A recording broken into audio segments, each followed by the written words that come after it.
नमस्कार, times now Bharat पर आपका बहुत बहुत स्वागत है। आपके साथ मैं हूं राकेश पांडे। शाम के 4:50 हो चुके हैं। वक्त हो गया है राष्ट्रवाद का। और राष्ट्रवाद में आज का सवाल कि ओवैसी पहली बार बंगाल पहुंचे, वहां पर पहली उन्होंने चुनावी रैली की, उसमें मोदी ममता को भाई बहन जैसा क्यों बता दिया, इसका असर कहां तक। सवाल यह भी कि बंगाल में सियासत का हर रास्ता धर्म की गली से होकर क्यों गुजरता है। सवाल यह भी कि इधर ओवैसी ने मोदी ममता पर निशाना साधा, उधर प्रधानमंत्री मोदी ने असम की धरती से कांग्रेस के तुष्टीकरण के एक बिल पर निशाना साधा।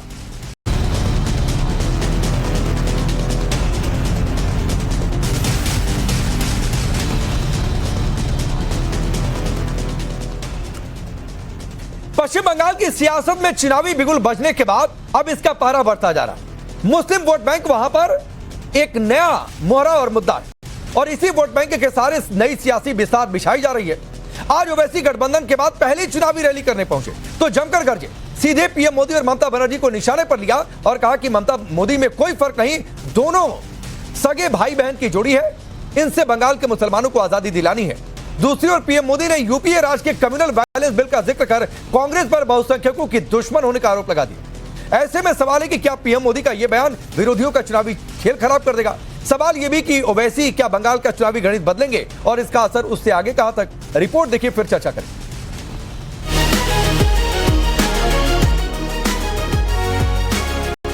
अब हम टीएमसी या ममता के सामने अपना सर नहीं झुकाएंगे, हम मोदी से नहीं डरेंगे। ममता और मोदी दो सगे भाई बहन के बराबर हैं, इन पर भरोसा नहीं किया जा सकता है कि आप ममता की गुलामी से आजाद हो जाएं और मोदी के खौफ से आपको आजाद होना पड़ेगा। टारगेट मुस्लिम वोट बैंक और निशाने पर प्रधानमंत्री मोदी के साथ पश्चिम बंगाल की सीएम ममता बनर्जी। असदुद्दीन ओवैसी ने बंगाल में चुनावी शंखनाद किया तो अपनी पहली रैली में वो बेहद आक्रामक दिखे। पीएम मोदी और सीएम ममता में सियासी सेटिंग का आरोप लगाया तो वहीं ईद के मौके पर ममता की दुआ को ड्रामा करने तक की बात कह डाली और फिर मुसलमानों से अपनी लीडरशिप खड़ी करने के लिए बंगाल के सियासी आसमान में मजलिस की पतंग उड़ाने की अपील कर दी। ना ममता बनर्जी में फर्क है, ना मोदी में फर्क है, ये दोनों भाई बहन की जोड़ी से बंगाल के मुसलमानों को आजादी दिलाना है। 23 तारीख को आपको इसलिए वोट डालना है ताकि आप ममता की गुलामी से आजाद हो जाएं और मोदी के खौफ से आपको आजाद होना पड़ेगा। सिर्फ वोट लेना है तो ममता बनर्जी ईद की नमाज के दिन लोग नमाज पढ़ के निकलते हैं तो ममता बनर्जी ऐसा हाथ उठाकर ड्रामा करती है। सिर्फ वोट हासिल करना है, ड्रामा करते हैं, दिल में कोई मोहब्बत नहीं है। ममता और मोदी की सेटिंग हो चुकी है कि दोनों यही चाहते हैं कि बंगाल में किसी भी तरीके से मुस्लिम माइनॉरिटी की इंडिपेंडेंट पॉलिटिकल लीडरशिप ना उभरे। खुद को मुसलमानों का सच्चा हमदर्द बताकर ओवैसी ने बंगाल का सियासी पारा तब और बढ़ा दिया जब बंगाल में एसआईआर में कथित फर्जी वोटर्स की एंट्री को लेकर पहले से ही बवाल मचा है। ओवैसी बंगाल के मुसलमानों की बदहाली के लिए ममता को जिम्मेदार बता रहे तो टीएमसी का दावा है कि दीदी के राज में मुसलमानों के अच्छे दिन हैं। दूसरी ओर कांग्रेस ओवैसी और हुमायूं कबीर को वोट कटवा तो बता रही लेकिन दीदी की विदाई का ऐलान भी कर रही। यहाँ पर ममता दीदी है तो माइनॉरिटी का अच्छा दिन है, माइनॉरिटी का सबसे काम ममता दीदी करते हैं, ये तो मालूम है सबको। हम लोग मालूम है जो कुछ नहीं होगा, असदुद्दीन ओवैसी हो और हुमायूं कबीर हो, ये लोग एकदम जाली लोग हैं। हम लोग मालूम है ये बीजेपी का बी टीम है, बीजेपी इसका पैसा देते हैं और माइनॉरिटी का वोट काटने के लिए इसको काम पे लगाया है। स्पष्ट है ममता बनर्जी हारेगी और बाकी जिन लोगों का नाम आप कर रहे हैं वो वोट कटुआ है, कुछ नहीं बिगाड़ पाएंगे। बंगाल में ओवैसी ने मुस्लिम वोट बैंक को मोदी ममता के नाम से डराया तो पीएम मोदी ने असम में कांग्रेस को बहुसंख्यक विरोधी करार दिया। कांग्रेस की अगुवाई वाली केंद्र की पिछली यूपीए सरकार पर बहुसंख्यकों के खिलाफ कम्युनल बिल लाने का बड़ा आरोप लगाकर कांग्रेस को ही कटघरे में खड़ा कर दिया। 2014 के चुनाव से पहले कांग्रेस की केंद्र सरकार ने एक कम्युनल वायलेंस कानून बनाने का प्रयास किया था। इसका मकसद था अपने पक्के वोट बैंक का तुष्टीकरण। इस बिल में बहुसंख्यकों को दंगे के लिए जिम्मेदार माना गया था। बहुसंख्यक लोग गुनहगार माने गए थे और धार्मिक अल्पसंख्यकों को हमेशा के लिए पीड़ित माना गया था। ये बिल अपने आप में सांप्रदायिक था। असम से लेकर बंगाल तक में वोट बैंक बहुत तेज है। साफ है कि बंगाल की लड़ाई अब विकास से ज्यादा वोट बैंक और पहचान की सियासत पर टिकी है। लेकिन असली सवाल यही है, क्या बंगाल का मुस्लिम वोट इस बार बटेगा? क्या वैसी तीसरी ताकत बनकर फिर सियासी समीकरण बदल देंगे? बड़ा सवाल यह भी कि क्या पीएम मोदी का तुष्टीकरण पर कड़ा प्रहार असम से बंगाल तक विरोधियों का खेल खराब करेगा? ब्यूरो रिपोर्ट, टाइम्स नाउ नव भारत। तो चलिए आपने रिपोर्ट देखी। मैं आपका परिचय आज के मेहमानों से करवाता हूं। धनंजय गिरी भारतीय जनता पार्टी के नेता और प्रवक्ता, करण वर्मा पॉलिटिकल एनालिस्ट के तौर पर, मानव जायसवाल टीएमसी के नेता और प्रवक्ता हैं, जगदीश शर्मा जी कांग्रेस पार्टी के नेता, दानिश अजीज एमआईएम के नेता हैं और डॉक्टर एमएच खान है समाजवादी पार्टी के नेता और प्रवक्ता। आप सबका बहुत बहुत स्वागत है। दानिश अजीज, आपसे शुरू करता हूं। आप ममता बनर्जी मोदी को सगे भाई बहन बता देंगे तो क्या लगता है ये जो नया गठबंधन आपका है, वोट मिल जाएगा, सरकार बना लेंगे आप?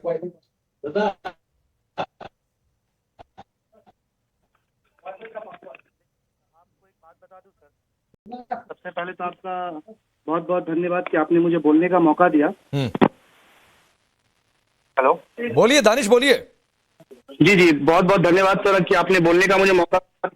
देखिए, मेरे लीडर बैरिस्टर असदुद्दीन अवैसी साहब 2021 में भी यही बात कह रहे थे और आज 2026 की जब इलेक्शन हो रही है तो वो अभी भी यही बात कह रहे हैं कि मोदी और ममता बनर्जी ये दोनों एक ही सिक्के के दो रुख है।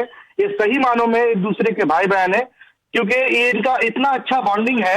ये लोगों के सामने सिर्फ दिखाते कुछ और है, करते कुछ और है। इनकी राजनीति और रणनीति दोनों कहीं पे मिल नहीं रही है। इनका पॉलिटिक्स करने का तरीका ब्रेव के साथ डर्टी पॉलिटिक्स ये लोग कर रहे हैं। इसीलिए ये लोग एक दूसरे के भाई बहन है और इसीलिए हमारे लीडर बैरिस्टर असदुद्दीन अवैसी साहब इन्हें भाई बहन की उपाधि देकर तुष्टीकरण की राजनीति करने की उपहार से नवाज रहे हैं। नहीं सर, आप तुष्टीकरण कह रहे हैं लेकिन लोग ये भी कह रहे हैं कि आप डराने की कोशिश कर रहे हैं। सवाल आप नहीं समझे क्या? इससे पश्चिम बंगाल का जिसको आप कह रहे हैं वो समुदाय डर जाएगा, आपका वोट कर देगा। देखिए, ये डेमोक्रेसी है और ये एक डेमोक्रेटिक कंट्री है। यहाँ कोई किसी को डराकर चमकाकर वोट नहीं ले सकता। और सबसे पहले बता दूं आपको, असदुद्दीन अवैसी साहब का मर्तबा बहुत बड़ा है। असदुद्दीन अवैसी साहब तृणमूल कांग्रेस के नेताओं से लाख गुना अच्छे हैं, भारतीय जनता पार्टी के नेताओं से लाख गुना अच्छे हैं। वो संविधान पे बात करते हैं और आर्टिकल नहीं, आप अपने पार्टी के नेता को बाकी सबसे अच्छा बताएंगे, आप बताते रहिए दानिश, कोई दिक्कत नहीं है। लेकिन ममता बनर्जी ईद के दिन किसी कार्यक्रम में पहुंच जाए, हाथ उठा दे, आप कह दें कि ड्रामा कर रही हैं, आप फिर कह दें कि वो और मोदी भाई बहन है, एक ही सिक्के के दो पहलू हैं। मैं यही तो पूछ रहा हूं कि इससे क्या मुस्लिम समुदाय डर जाएगा पश्चिम बंगाल का? इसलिए वो ड्रामा करती हैं। इस राज्य के मुख्यमंत्री ममता बनर्जी को अगर माइनॉरिटीज से इतना ही मोहब्बत है, इतना ही उनकी हमदर्दी है माइनॉरिटीज के साथ, तो उनको बोलिए ना कि इस्लाम धर्म कबूल करें। क्यों? दिखाने के लिए और करने के लिए बहुत कुछ है सर। वो दिखावा कर रही हैं। मतलब जो मुसलमान नहीं है वो मुसलमानों के हित के बारे में नहीं सोच सकता और अपने आप को दानिश, जो मुसलमान नहीं है वो मुसलमानों के हित के बारे में नहीं सोच सकता है, आप ये कहना चाह रहे हैं ना? ऑब्वियसली नहीं सोच सकते। ठीक है, मानव जायसवाल, मैं आता हूं धनंजय जी। मानव जायसवाल, अगर ममता बनर्जी मुस्लिमों की हिमायती हैं तो ये कह रहे हैं कि वो मुसलमान धर्म कबूल करके साबित करें, नहीं तो नहीं मानेंगे। राकेश भाई, आपके माध्यम से पूरे देश को नमस्कार है और आप लोग सभी भाई लोग को राम राम। देखिए, दानिश भाई का जो सोच है या फिर जो उनके जो थॉट्स हैं, ये मैं गारंटी देता हूं असदुद्दीन ओवैसी जी का सोच नहीं है, ये एमआईएम का भी सोच नहीं है। असदुद्दीन ओवैसी जी क्या है, क्या नहीं है, कैसे हैं, वो हिंदू मुस्लिम या किसी जाति में दलगत है, ये मुझे नहीं पता। लेकिन कभी भी उनके भाषणों से मुझे नहीं समझ में कर दिया। आपके सवाल का जवाब तृणमूल कांग्रेस ने दे दिया।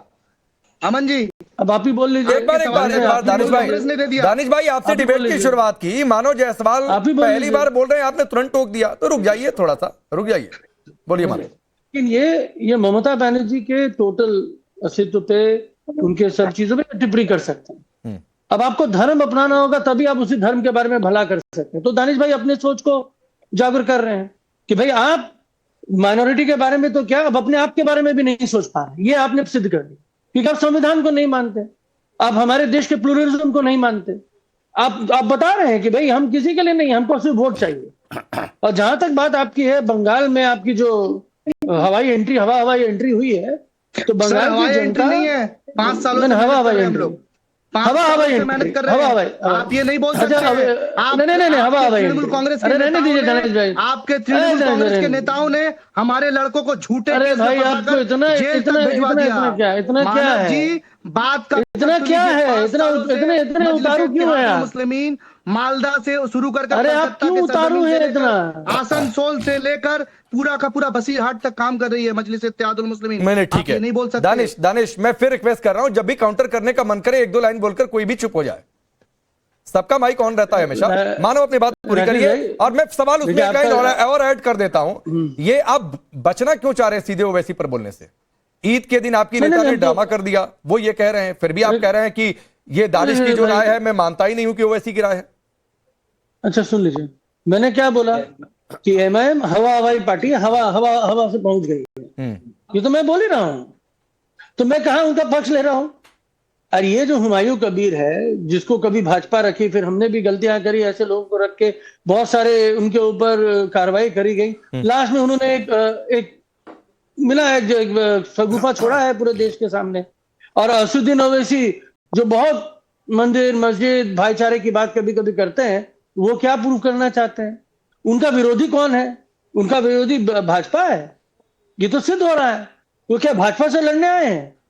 अरे अगर भाजपा से लड़ने आए हैं और अगर सच में उनकी जमीनी स्तर पे इतने कार्यकर्ता हैं, इतने मुस्तैद हैं वो लोग, तो भैया वो बता दे कौन कौन सी सीटें वो जीतेंगे और क्यों जीतेंगे, वो कहां से जीतेंगे।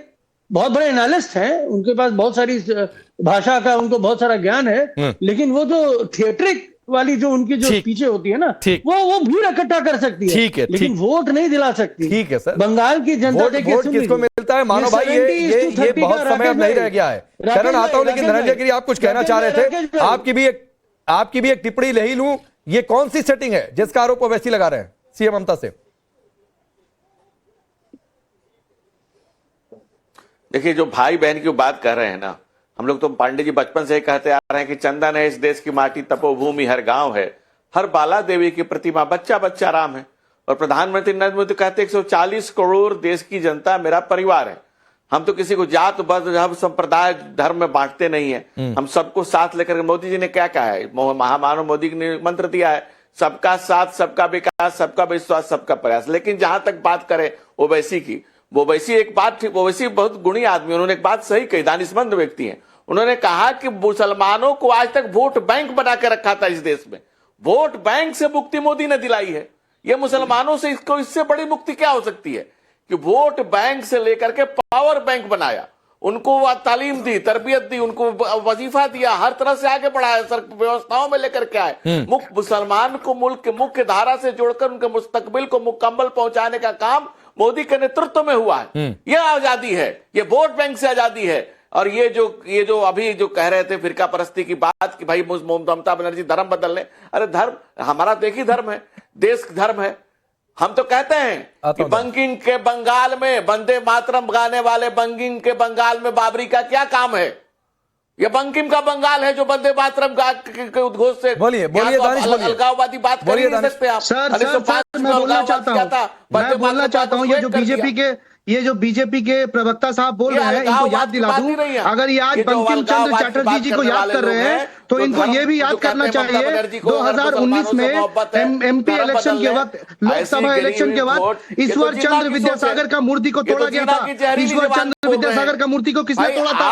भारतीय जनता पार्टी के लोगों ने तोड़ा था। भारतीय जनता पार्टी के लोगों ने तोड़ा था। ईश्वर चंद्र विद्यासागर जी का मूर्ति को तोड़कर कलकत्ता के सड़कों पे फेंक दिया गया था। यही भारतीय जनता पार्टी के लोग थे जिन्होंने ईश्वर चंद्र विद्यासागर जी का मूर्ति को तोड़कर रोड पे तार किया था। और आप बंकिम चंद्र चटर्जी जी की बात करते हैं, आप रविंद्रनाथ टैगोर जी की बात करते हैं, आपको हमारे बंगाल की संस्कृति पता नहीं है।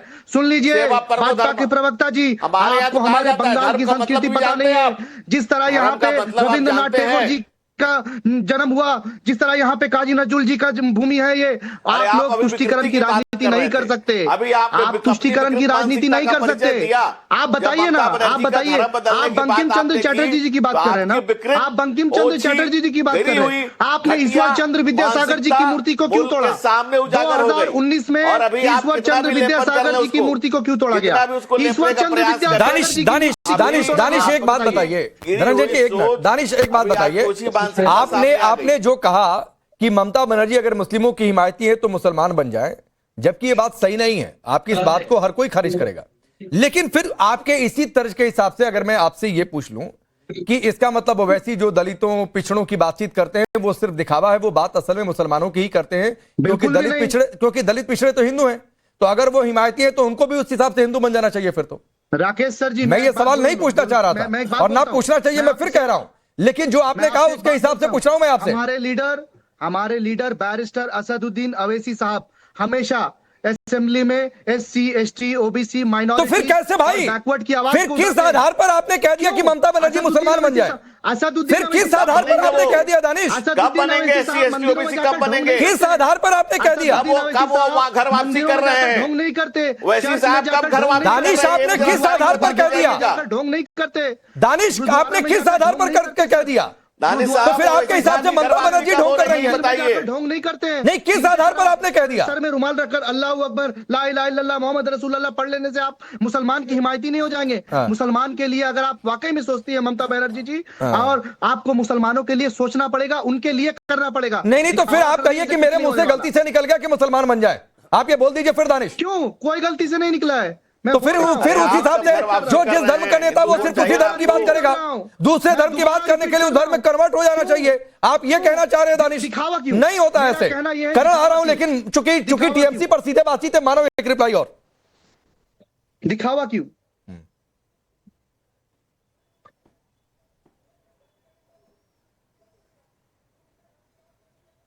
जनता की मुख्यमंत्री है, वो 7-7.5 करोड़ जो हमारे वोटर्स हैं वो उनकी मुख्यमंत्री है। वो आपकी भी मुख्यमंत्री अगर होती, अगर आप बंगाल के होते। और जिस तरीके से आप ये धर्म की राजनीति करना चाहते हैं वो नहीं चलेगा। बंगाल में आपको कुछ नहीं मिलेगा। और मैं बार बार आपको एक ही चीज बोल रहा हूँ, ममता बनर्जी जितना, ममता बनर्जी सुनिए, अरे तो आप कौन मालिक है? हम तो जनता की वजह से बने, आपको जनता ने बना दिया मुख्यमंत्री क्या? अरे आपको जनता ने मुख्यमंत्री बनाया क्या? तो आप कौन से जनता के साथ हैं? आप कौन जनता के साथ हैं? नहीं, आप कौन जनता के साथ हैं? अरे आप कौन जनता के साथ? मुख्यमंत्री बनाकर छोड़ दीजिएगा, देख लीजिएगा में क्या होने वाला है। आप जैसे लोग बहुत आए बहुत गए, पहले अपने नेता के लिए कुछ कर लीजिए, उनको कुछ बना लीजिए। आप अच्छी बात है। आपका ज्ञान जो है, आपका ज्ञान का जो पिटारा है ना, वो बहुत साधारण है, बहुत साधारण है। और इतने साधारण लोग की तरह आप जो बात कर रहे हैं, कई सारे आपका कॉन्टेक्ट में MLC कॉन्टेक्ट पे है। जी हाँ, मैंने अरे सुनिए ना, जाके उसका एक पोस्टर बनाइए। दानिश 30 सेकंड और प्लीज। मैंने आपसे पहले कहा कि काउंटर आप कभी भी कर लीजिए, कोई भी कभी भी काउंटर कर ले, लेकिन जिसकी बारी वही ज्यादा बोलेगा। 30 सेकंड में अपनी बात रखिए, मानो फिर करना रहा हूं प्लीज। देखिए, सबसे पहली बात राकेश भाई, ये जैसे लोग जो भी बातें कर ले, चाहे वो धर्म की बात कर ले, किसी का धर्म परिवर्तन कर ले, इन्होंने वही किया है जीवन भर। अभी इनका धर्म परिवर्तन हुआ था कि नहीं, इनके पूर्वजों को बताना। क्योंकि आज के डेट में कोई मुगल भारतीय तो अब है नहीं, भारत में कोई मुगल नहीं है। लेकिन जहां तक बात है ममता बनर्जी की, ममता बनर्जी ने क्या किया है वो रिपोर्ट कार्ड है। वो चाहे हिंदू बेटियां हो, चाहे मुस्लिम बेटियां हो, चाहे धर्म परिवर्तन। दानिश प्लीज, मैं आपको बार बार मना कर रहा हूं भाई, प्लीज। नहीं अच्छा लगता है, नहीं है डिबेट करने, नहीं अच्छा लगता है। आप पहली बार मेरे शो में आए, नहीं अच्छा लगता है कि मैं बार बार टोकूं। मानव से इतने दिन बाद मुलाकात हो रही है, आप उनको बोलने नहीं दे रहे हैं। मानो भाई 15 सेकंड और प्लीज। मैं जो बोलना चाहता हूं कि जिस तरीके से हमारे जो प्रकल्प हैं, जिस तरीके से हमने जो कार्य किया है, चाहे वो कन्याश्री हो, सुबुद्ध साथी हो, युवा साथी हो, स्वास्थ्य साथी हो, और बहुत सारे अनंत प्रोग्राम है जो हमने करा है। और इसी का रिपोर्ट कार्ड हम जनता के पास लेके जाते हैं। और ये प्रो इनकम्बेंसी है, जनता ममता बनर्जी को चाहती है। इनके पास चेहरे नहीं है, चाहे विपक्ष में कोई भी हो, अच्छा विपक्ष होना चाहिए, पॉजिटिव विपक्ष होना चाहिए, सकारात्मक सोच वाला विपक्ष होना चाहिए, ये हम भी चाहते हैं। लेकिन विपक्ष होना चाहिए, ठीक, वो सत्ता में नहीं आएंगे। ठीक है। अब करण वर्मा, विपक्ष होना चाहिए, लेकिन लेकिन लेकिन अभी इन्होंने ड्रामा कह दिया, दानिश ने, ओवैसी ने ड्रामा कह दिया, फिर भी उस पिच पर जाने से बचना क्यों चाह रहे हैं मनोज जायसवाल, उसका सीधे तौर पर जवाब देने से? नहीं, सबसे पहले तो देखिए, मैं दानिश जी को मुबारकबाद देता हूं जिस सच्चाई से उन्होंने दावा की पेशकश करी आपकी चैनल पे। मेरा ख्याल है वो कंफ्यूज हो गए कि ये नवभारत है, नवभारत टाइम्स है, ना कि पीस टीवी है। तो बहुत अच्छी बात है, इनके दिल के अरमान जुबान पे आए, इनकी पार्टी के नाम भी मुस्लिमीन है। बहुत अच्छी बात है जिस तरह से इन्होंने दावा की पेशकश करी यहाँ पर कि भाई सब इस्लाम कबूल कर लें। इससे जनता को भी सतर्क हो जाना चाहिए कि इनका मंसूबा क्या है। और जब भाई बंकिम दा की बात हो रही है तो मुझे एक और महान सुपूत हैं बंगाल के, रविंद्रनाथ टैगोर जी, उनका एक वाक्य याद आता है, मैं जरा कोट करना चाहूंगा शब्दशः, अंग्रेजी में साथ में अनुवाद करते हुए चलूंगा। रविंद्र रचनावली वॉल्यूम 24 का उन्होंने एक बात कही थी, there are two religions on earth, ये उनके शब्द हैं, which have distinct enmity against all other religions, बाकी सबसे उनकी लड़ाई है, वो है क्रिश्चियनिटी और इस्लाम, और वो इस पे आमदा है कि सबको तबाह कर दें या हमें कबूल कर लो। आज उनकी ये बात सुनकर लग रहा है मुझे दानिश जी ने यहां पर बिल्कुल शब्दशः वही बात कर दी। तो ये इससे बढ़िया एडवर्टाइजमेंट बंगाल की जनता के लिए नहीं हो सकता कि गलती से अगर ये वोट पा गए तो ये क्या करेंगे हिंदुओं का हाल, ये जनता देख ले। और मानव जी देखिए भीन भीन मुस्कुरा रहे थे, क्यों? क्योंकि वो साबित करना चाहते हैं कि भाई मुसलमान के असली रहनुमाई हम ही हैं, और है भी भाई, मानना पड़ेगा ये तो बात। भाई वक्फ पे जहां कुछ हुआ, मुर्शिदाबाद में सबसे पहले दंगा इन्हीं के काउंसलर आलम ने किया। इनके एक आलम ने कहा अगर हम 30% मिल गए 4 पाकिस्तान बना देंगे। ममता बनर्जी ने तो ये तक कह दिया कि भाई दुर्गा पूजा वेट कर सकती है, पहले मुहर्रम की जो ताजिया है वो निकलने दो, वो ज्यादा जरूरी है। उन्होंने ये भी कहा जो माइनॉरिटी होती है वो तो एक दूध देती हुई गाय के समान है, अगर कभी कभी लात भी मार दे तो क्या फर्क पड़ता है। तो ममता बनर्जी ने तो बड़ी मेहनत करी है भाई, तो क्या हुआ इनको स्कॉलरशिप नहीं दी, तो क्या हुआ इनके रहने का स्तर नहीं बढ़ाया, लुभाने में तो कोई कमी नहीं छोड़ी ममता बनर्जी ने। इसलिए मेरे हिसाब से हुमायूं कबीर और ओवैसी जितना मर्जी कोशिश कर ले, ममता दीदी यहां बाजी मार चुकी हैं मुस्लिम वोट बैंक को लुभाने के अंदर, इसलिए ये एक हारी हुई बाजी खेल रहे हैं इनके अंदर, पर इनकी सच्चाई कमाल। चलिए हमारा एक रिप्लाई कर लीजिए, फिर जगदीश जी और खान साहब आ रहा हूं। देखिए ये जो भाई हैं वर्मा जी पॉलिटिकल एनालिस्ट हैं, तो पॉलिटिकली अगर आपको जीतना है, कोई भी प्रांत को जीतना है, तो हर वर्ग, हर धर्म, हर भाषा के लोगों को साथ लेके ही आप जीत सकते हैं, क्योंकि कोई भी आंकड़ा ऐसा नहीं है जो आपको जिता दे।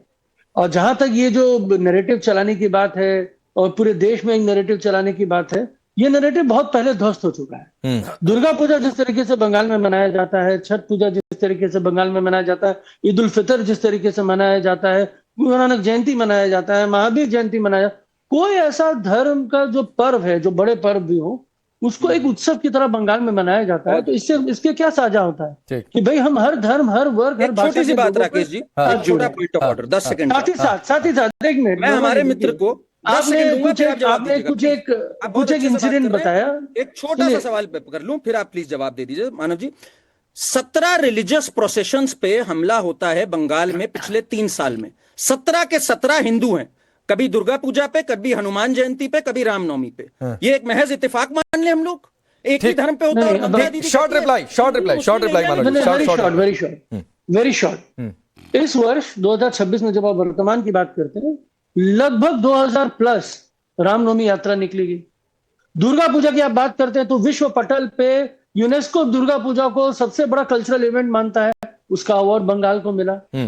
कुछ गलतियां क्या हुई ना, यहां पे ये जो देश विरोधी जो ताकतें आ गई, जो धर्म के नाम पे लड़ाना चाहती है, जो भाषा के नाम पे लड़ाना चाहती है, उनको आकलन में हमको गलती हो गई। हमारा बंगाल ऐसा था ही नहीं, हम तो हर धर्म का सम्मान करते हैं। अच्छा ठीक है, मैं आता हूं मानव भाई, आता हूं मैं सर। मूर्तियों के विसर्जन पर रोक लगी, हाईकोर्ट ने फटकार लगा दी, वो भी देश विरोधी ताकतों ने फैसला लिया था क्या? सुन लीजिए, ये जो कुछ टिप्पणियां जो आप कर रही हैं 6-7 साल पुरानी बातें हैं। अरे है आप ही के शासन की ना? नहीं है तो आप ही के शासन की ना? ये हुआ कैसे? अरे यही तो मैं बता रहा हूँ। ये जो भाजपा ही है ना, इनका प्लांटेड एजेंडा था, क्योंकि हम तो प्लांटेड एजेंडा हो गया, सरकार आपकी फैसला ले, कोर्ट आपको फटकार लगाए, आप प्लांटेड एजेंडा उनका हो गया।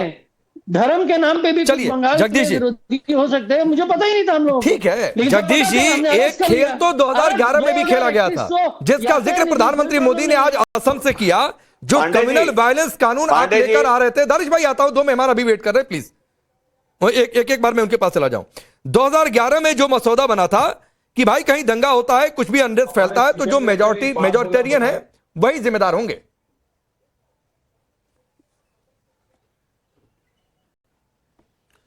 देखिए राकेश भाई, सबसे पहले मैं शुरुआत कर रहा हूं धनंजय भाई की। भाजपा के प्रवक्ता धनंजय भाई ने कहा है 140 करोड़ जो परिवार हैं, लोग हैं भारत के, वो मोदी जी के परिवार के लोग हैं। कंफ्यूज कर देते हैं। जब चुनाव और वोट जीतते 140 करोड़ हो जाते हैं, और जब फिर ये राष्ट्र, हिंदू राष्ट्र की बात करते हैं, आपस में लड़ाने की बात करते हैं। और हमेशा मैं कहता हूं, जब 5 राज्यों में चुनाव है, आपदा में अवसर ढूंढती है भारतीय जनता पार्टी। अभी कुछ राज्यों में दूध, तेल, घी, एटीएम ये सब महंगा कर दिया, डीजल पेट्रोल महंगा कर दिया। आपने कभी सुना है कि चुनाव चल रहे हैं और कोई महंगा कर दे? इसे बोलते हैं आपदा में अवसर। तीसरा, आपने कहा कि ये जो हम एक कानून लेकर आ रहे थे, जो 2011 की आप बात कर रहे हैं, इसमें आप ध्यान से देना, ये कानून लाए थे, गोधरा कांड चल रहा था, आपको याद होगा। गोधरा कांड की वजह से कुछ इस तरह के कानून को इन्होंने इग्नोर कर दिया, क्योंकि ये फंस जाते। कम्युनल वायलेंस कानून की जो आप बात कर रहे हैं, कहने के मैं समझता हूं। नहीं, मैं सुनिए जगदीश भाई, सुनिए 2005 में एक बिल जरूर आया था, लेकिन उसमें संशोधन 2011 में आया था, और एनएससी ने उसका मसौदा तैयार किया था। वो एनएससी जिसकी चेयरपर्सन सोनिया गांधी थी, और उसमें यह माना गया था कि अगर कहीं अनरेस्ट होता है तो बहुसंख्यक ही जिम्मेदार होगा, माइनॉरिटी अल्पसंख्यक नहीं हो सकते हैं, जिसको लेकर बीजेपी हमला बोल रही है। नहीं भाई, पांडे जी क्लियर था। हाँ, इसका ड्राफ्ट बाहर आया था, जिसमें क्लियर था कि कहीं दंगा होगा तो बहुसंख्यक के जिम्मेवार होंगे। ड्राफ्ट बाहर आया था, जिस पर का हंगामा मचा था। कानून बनाए हैं, ड्राफ्ट बाहर आया देश और जनता की पब्लिक डॉक्यूमेंट हो चुका था। और भारतीय जनता पार्टी जो कानून बना रही है, कभी चुनाव को बचाने का कानून बना रही है, कभी अडानी को बचाने के कानून बना। इस तरह नहीं चलेगा। कहना क्या, मैं समझता हूं आप चुनाव में आज क्यों मुद्दों की बात से पूरे सारी डिबेट पांडे जी, किसी भी डिबेट में महंगाई पर, डीजल पर, पेट्रोल पर, मोदी के वादों पर कोई बात नहीं होगी, क्योंकि चुनाव चल रहा है। हिंदू मुसलमान चलना तय है। पांडे जी, आपने इनको पीछे नहीं बताया था क्या कि बोलिए धनंजय जी, बोलिए धनंजय जी। पांडे जी, इनको भाई कांग्रेस पार्टी में कितने राहुल गांधी है? पांडे जी, कांग्रेस पार्टी में कितने राहुल गांधी है, पहले ये तय हो जाए। आपने इनको विषय नहीं बताया था कि किस विषय पर डिबेट है। एक ही राहुल गांधी है, पर एक ही उसके पिता हैं। अरे होमवर्क करके आया करो भाई, मैं बता रहा हूं भाई, होमवर्क करके आया करो। राहुल गांधी कांग्रेस पार्टी का प्रचार कर रहे हैं, बिहार में गए थे। बिहार में 15-20 दिन रह लिए तो कांग्रेस में उतने विधायक बचे हैं जितने उससे ज्यादा लालू परिवार के घर में बाल बच्चे हैं। उससे कब आपके विधायक बचे? और आपका लगता है टॉप फ्लोर ही खाली है। आप करें महंगाई पर बात कर लो। अरे भाई, किस विषय पर बात करने आओ, उस विषय पर तो बात कर लो। कांग्रेस पार्टी ने जो बिल ला रही थी यूपी चेयरपर्सन सोनिया गांधी का अध्यक्षता में, जो उसमें एंटी कानून, दंगा विरोधी कानून जो था, उसमें इस देश के बहुसंख्यकों को लगातार जेल भेजने की तैयारी थी, जो आपके परिवार में है। अब सुनिए जगदीश भाई सुनिए, खान साहब आ रहा हूं, 10 सेकंड और दे दीजिए। सुनिए जगदीश भाई, सुनिए, आप कह रहे हैं ना, आप सुनिए भाई, सुनिए ना। एक तो आपने कहा कि पेट्रोल डीजल का दाम बढ़ गया। भाई, प्राइम ब्रांडेड ऑयल के दाम बढ़े हैं, सामान्य पेट्रोल डीजल के दाम नहीं बढ़े हैं। तो अभी अफवाह मत फैलाइए मेरे प्लेटफॉर्म पर आकर। आपको पहली बात, एक बात बता दूं। अरे भाई, दूसरी बात है, सुनिए सर, इतने गंभीर, सुनिए जगदीश भाई, एक चीज कह दूं, आपकी गंभीरता का अंदाजा इसी बात से लग जाता है कि जब यहां पर ऑल पार्टी मीटिंग होती है तो राहुल गांधी ये कहकर चले जाते हैं कि मेरा तो केरलम में पहले से कार्यक्रम था, रैली थी, इसलिए मैं वहां पर जा रहा हूं। वहां जाकर ये कहते हैं कि देखो वहां पर ऑल पार्टी मीटिंग कर लिया, मैं था ही नहीं, सरकार ने ये देखकर किया कि कब राहुल गांधी जा रहे हैं तो हम ऑल पार्टी मीटिंग कर ले। तो सर आप कितने गंभीर हैं, उसका भांडा आप खुद फोड़ लेते हैं। जगदीश भाई, उसका भांडा आप खुद फोड़ देते हैं, तो उधर नहीं जाना है। लेकिन खान साहब, अखिलेश यादव ने कहा कि बंगाल में दीदी है और दीदी रहेंगी। तो वैसी तो ये कह रहे हैं कि दीदी और, अरे रुक जाइए जगदीश जी, रुक जाइए सर, आपकी गंभीरता हमने दिखा दी, आपकी गंभीरता हमने दिखाई। और वैसे ही ये कह रहे हैं कि ममता मोदी में सेटिंग है। वो तो एक ही सिक्के के दो पहलू हैं। तो फिर क्या गंभीर आप लोगों? अरे जगदीश भाई सुनिए, ये टैगिंग जाकर सड़क चौक चौराहे पर किया करिए, यहां पर शो में बैठकर मत किया करिए, वरना आप लोगों की टैगिंग में ऐसे झाड़ देता हूं, फर्क नहीं पड़ता है कोई। अरे सड़क चौराहे की, यहां पर देश के लोगों की बात कर रहा हूं, और इसके लिए आप कोई भी टैगिंग दीजिए, मुझे कोई फर्क नहीं पड़ता है। अगर देश के मुद्दों की बातचीत करना, आपकी सच्चाई या किसी की भी सच्चाई को बताना, अगर कोई टैगिंग लेना है तो आप आपकी सोच, आपको मुबारक हो।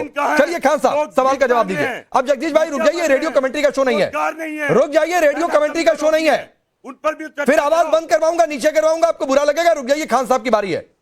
अरे भाई, कमेंट्री का नहीं, राकेश, ठीक है, रुक जाइए, खान साहब बोलिए। किस की आवाज बंद कराओगे? पूरा भारत आपके खिलाफ चल रहा है। राकेश जी, राकेश जी बोलने का मौका दीजिए।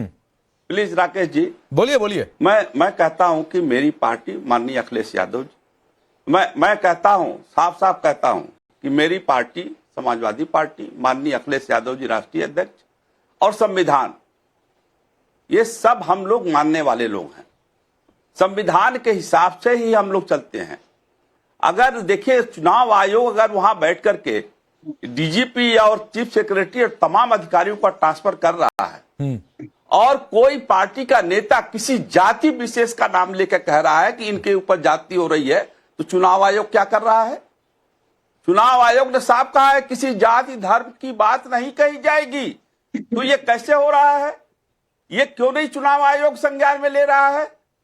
उसी बंगाल में हमारे सुभाष चंद्र बोस ने जब देश की आजादी लड़ाई लड़ी जा रही थी, तब कहा था मुझे खून दो मैं तुम्हें आजादी दूंगा। उन्होंने कोई हिंदू मुसलमान नहीं कहा था, उन्होंने कोई जात बिरादरी की बात नहीं की थी। और हमारी पार्टी के अध्यक्ष माननीय राष्ट्रीय अध्यक्ष अखिलेश यादव जी सब समाज को लेकर चलने वाले व्यक्ति हैं। अगर उन्होंने कहा कि दीदी वहां चुनाव में आ रही हैं, तो तजुर्बा है उनके पास, वो सही कहा उन्होंने कि दीदी ही चुनाव जीती। अरे वैसे अगले साल यूपी भी आ रहे हैं, सवाल उठता है और इसी तेवर के साथ आएंगे, क्या करेंगे खान साहब? और जब आप संविधान की बात करें तो जाकर कोर्ट में चैलेंज करिए ना कि चुनाव आयोग ने जो ट्रांसफर किए वो संविधान के विपरीत किए। संविधान ने अधिकार दिया है चुनाव आयोग को, उसका इस्तेमाल कर रहा है चुनाव आयोग। तो अभी ट्रांसफर पर ये डिबेट नहीं हो रही है। मैं पूछ रहा हूं, वैसी इसी तेवर से आएंगे अगले साल यूपी में भी, क्या करेंगे? अभी तो गठबंधन भी होने के आसार नहीं है। मैं कह रहा हूं राकेश जी, मैं कह रहा हूं ना कि ये चुनाव आयोग क्यों ऐसी बातों को उठाने दे रहा है? कौन सी बातों क्यों नहीं रोक रहा है? क्यों नहीं पाबंदी लगा रहा है? कौन सी बातों को? ये चुनाव आयोग का काम है कि क्या? जात बिरादरी की बात मत करिए, आम जनता की बात करिए आप। अच्छा। सारे जाति बिरादरी की बात करिए, सब समाज की बात करिए। अच्छा। एक जात को उठा करके कोई बोलता है, अच्छा ठीक है, तो ठीक। चुनाव आयोग खान साहब आप कह रहे हैं, सुनिए ना खान साहब आप कह रहे हैं कि अरे सुनिए ना, अरे सुनिए तो पहले, सुनिए आप कह रहे हैं धर्म जाति बिरादरी की बात नहीं करनी चाहिए चुनाव में। सुनाइए। सुनिए, आप कह रहे हैं धर्म जाति बिरादरी की बात नहीं करनी चाहिए चुनाव में। जी, सब समाज की बात करनी चाहिए। ठीक है, मैं कह रहा तो आप क्या यहां पर ये वादा करके जाएंगे कि आपकी पार्टी के राष्ट्रीय अध्यक्ष अखिलेश यादव जब चुनावी रैलियों में जाएंगे तो वो किसी जाति की बात नहीं करेंगे?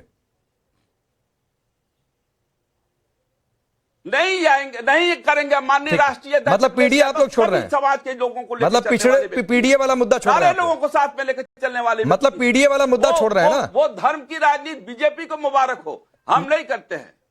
मतलब पीडीए वाला मुद्दा छोड़ रहे हैं ना आप? तो पीडीए में तो सभी जाति बिरादरी है। अच्छा, सभी जाति बिरादरी कैसे आ गई? पीडीए में कौन छूट रहा है? कैसे है जाति बिरादरी? कैसे है जाति बिरादरी भाई? धर्म के लोग हैं, बताइए इसका फुल फॉर्म बताइए, कैसे सभी जाति बिरादरी लोग हैं? कैसे हैं सारे लोग? बताइए ना पीडीए में क्या है? ए मतलब क्या है? नहीं है। ए मतलब क्या है? कौन नहीं है बताइए? पी मतलब क्या है? डी मतलब क्या है बताइए? ए मतलब आधी आबादी, ए मतलब अल्पसंख्यक, ए मतलब अपर कास्ट, सारी चीजें आती है। अच्छा, सबका आती सारे है। लोग आते हैं। करण वर्मा, अखिलेश यादव जी को, करण वर्मा अब ए से अपर कास्ट कैसे हो गया? और संगीत सोम ने एक और बात कही है कि ए मतलब सिर्फ अखिलेश और अल्लाह रह गया है, वो ये बात कह रहे हैं, अपराध रह गया है। नहीं, ए फॉर अखिलेश ही है और अखिलेश पूरा हिंदुस्तान है इनके हिसाब से। ए से इन्होंने अपर कैसे जोड़ा? मैं ये अंग्रेजी जो कमाल की इन्होंने लगाई है यहाँ पे, ये कहाँ पे सीखी मैं ये जरूर जानना चाहूंगा खान साहब से। भाई ये किसी मदरसा से सीखी कि ए से अपर होता है? कहाँ से घुमाया है ये? कौन सा साइलेंट है इसमें? ये जरूर मुझे भाई इसका इल्म जरूर दे देना। समाजवादी पार्टी के एमएलए हैं लुत्फुल्लाह लाल, तो वो ए से शुरू होता है अपर, ए से ब्राह्मण, ए से ठाकुर, ए से कैसे आता है? पीडीए में क्या फुल फॉर्म है? पिछड़ा, दलित, ए से क्या है? सारी जात बिरादरियां हमारे साथ हैं, हम सबकी बात करते हैं। नहीं, सबकी बात करते हैं। राकेश जी, ये वो पार्टी रही है, हमारे राष्ट्रीय पीडीए तो खुल के बोलती है, इनकी रैलियों में नारे लगते थे टीबी से बच के रहना, और टीबी से जाति सूचक होता था इनका मतलब टीबी कौन है। इनके जो अलायंस में रहे हैं, भूरा बाल हटाओ, हम लोगों ने सुने हुए कैसे कैसे नारे। बताएंगे पीडी के तो ये तो इनकी हालत रही है। ये आज ए से अपर जोड़ दे जो व्यक्ति, तो कमाल है बिल्कुल। माननीय अखिलेश यादव जी का आया हो कि कहा किसी जाति धर्म के नाम लेके? अरे वो ए से अल्पसंख्यक बोलते हैं डंके की चोट पे, आपको पता ही नहीं आपके नेता क्या बोलते हैं। ए से अखिलेश बोल दो आप, बेहतर है आपके लिए। नहीं, करण मैं आगे बढ़ता हूं। धनंजय जी कुछ रिप्लाई करना चाह रहे हैं एक बात कहते हुए कि एक बार सुनने में आया था ये कुछ उसी तरीके का एब्रीविएशन है जिसका फुल फॉर्म बताया इन्होंने, जैसे एमवाई समीकरण को कभी महिला और यूथ कहा गया था, एक करने के लिए तो उसी तरीके से ऐसे अपर भी बोल दिए होंगे, तो हो सकता है ये नए नए एब्रीविएशन आ रहे हैं। धनंजय जी आप बोलिए। पांडे जी देखिए, पूर्व बसपाई और वर्तमान सपाई खान साहब जो बात बता रहे हैं वो अपने बातों में खुद ही फंसते जा रहे हैं। वो कह रहे हैं पीडीए का उनका सीधा सीधा मतलब है पारिवारिक डेवलपमेंट अथॉरिटी, जिसमें परिवार से शुरू और परिवार पे खत्म। ये पार्टी की उम्र बस इतनी ही है। पिताजी थे, उसके बाद बउआ बने हैं, बउआ के बाद उनकी बहू बनती है, उसके बाद भाइया, उसके बाद उनके भाई। अगर 24-25 लोग के बाद अगर किसी के लिए जगह बन जाता है तो उसका, और जिस तरह से खान साहब बोल रहे हैं, इनका मतलब है पूरा दल अखिलेश। पीडीए का मतलब ये है जितनी बार उन्होंने बात नहीं बोली उससे ज्यादा काम माननीय अखिलेश जी राष्ट्रीय अध्यक्ष माननीय। अरे भाई, क्षेत्रीय दल है आपका, ले देकर 28 राज्य और 8 केंद्र शासित। ठीक है, चलिए ठीक है, वक्त इतना ही है। दानिश फिर मुलाकात होगी अगले शो में, अभी नहीं आ पाऊंगा आपके पास, लेकिन ये तय है। देखिए अभी तो ये ट्रेलर, ये पूरी पिक्चर अगले साल तक यूपी चुनाव तक देखने को मिलेगी। आप सबका बहुत बहुत शुक्रिया। नमस्कार, केमन आछो? भालो ना? आज आपको लेकर आई हूँ बंगाल की धान मंडी कहे जाने वाले वर्धमान में। एबर दफा की लागছে दीदी दादा परिवर्तन तो सभी चाह रहा है, हम भी चाह रहे हैं। दीदी लागছে एबर दीदी दादा ओवैसी फैक्टर, हुमायूं कबीर फैक्टर, बिल्कुल ही घटिया फैक्टर है। दीदी लग रहा है कि बीजेपी फाइट ग्राउंड पे दे रही है। परिवर्तन के लिए इस बार वोट होना तो चाहिए। टक्कर होगा कि नहीं इस बार दादा? दीदी आ सकते। वर्धमान की जनता क्या सोचती है, क्या मूड है, देखिए हमारे साथ बंगाल यात्रा सिर्फ टाइम्स नाउ नव भारत पर शाम 5:45 पर।